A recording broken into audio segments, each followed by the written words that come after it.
మీ ఆర్థిక అవసరాల్లో పీఎఫ్ డబ్బుల కోసం ఇక ఎక్కడికి తిరగక్కర్లేదు. నేరుగా ఏటీఎం కేంద్రానికి వెళ్లి పీఎఫ్ బ్యాలెన్స్ లో కొంత మొత్తాన్ని చక్కగా విత్డ్రా చేసుకోవచ్చు. నిమిషంలో పని పూర్తవుతుంది. ఎలా అని అనుకుంటున్నారా? అయితే ఈ వీడియో పూర్తిగా చూడండి. వచ్చే ఏడాది జనవరిలో ఈ ఫెసిలిటీ లాంచ్ కావచ్చు. అంటే ఒక్క నెల ఆగితే పీఎఫ్ చందాదారులకు అద్భుతమైన ఫెసిలిటీ అందుబాటులోకి వస్తుంది. పీఎఫ్ డబ్బు విత్డ్రా కోసం ఏటీఎం యాక్సెస్. వచ్చే ఏడాది నుంచి ఈపీఎఫ్ఓ చందాదారులు తమ ప్రావిడెంట్ ఫండ్ ను ఏటీఎం ద్వారా విత్డ్రా చేసుకోవచ్చని కార్మిక మంత్రిత్వ శాఖ కార్యదర్శి సుమితా దావ్రా బుధవారం ప్రకటించారు. దేశంలోని విస్తృతమైన శ్రామిక శక్తికి మెరుగైన సేవలు అందించడానికి మంత్రిత్వ శాఖ ఐటీ వ్యవస్థలను అప్గ్రేడ్ చేస్తోందని ఆమె వెల్లడించారు. పీఎఫ్ క్లెయిమ్లను మేము వేగంగా పరిష్కరిస్తున్నాం. కార్మికుల జీవన సౌలభ్యాన్ని మెరుగుపరిచేందుకు కృషి చేస్తున్నాం. కనీస మానవ ప్రయత్నం ద్వారా ఒక క్లెయిమ్ దారు లేదా లబ్ధిదారు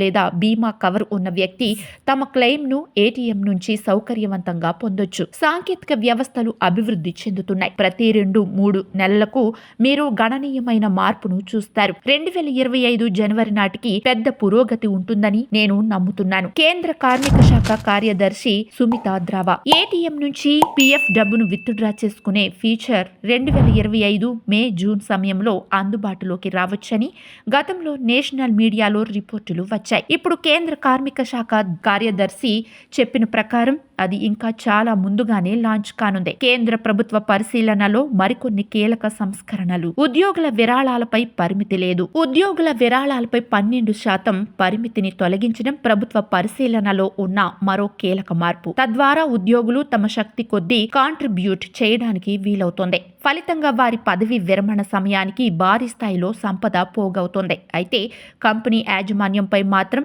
అదనపు ఆర్థిక భారం ఉండదు. పెన్షన్ మార్పిడి ఆప్షన్. ఉద్యోగులు తమ పీఎఫ్ మొత్తాన్ని పెన్షన్ గా మార్చుకునే అవకాశాన్ని కూడా ప్రభుత్వం కల్పించే ప్లాన్ లో ఉంది. ఉద్యోగి అంగీకారంతో ఇది జరుగుతుంది. తద్వారా పదవి విరమణ తర్వాత ఆర్థిక భద్రత కోసం కొత్త మార్గం తెరుచుకుంటుంది. ఈపీఎఫ్ స్కీమ్ కోసం జీతం పరిమితి పెంపు.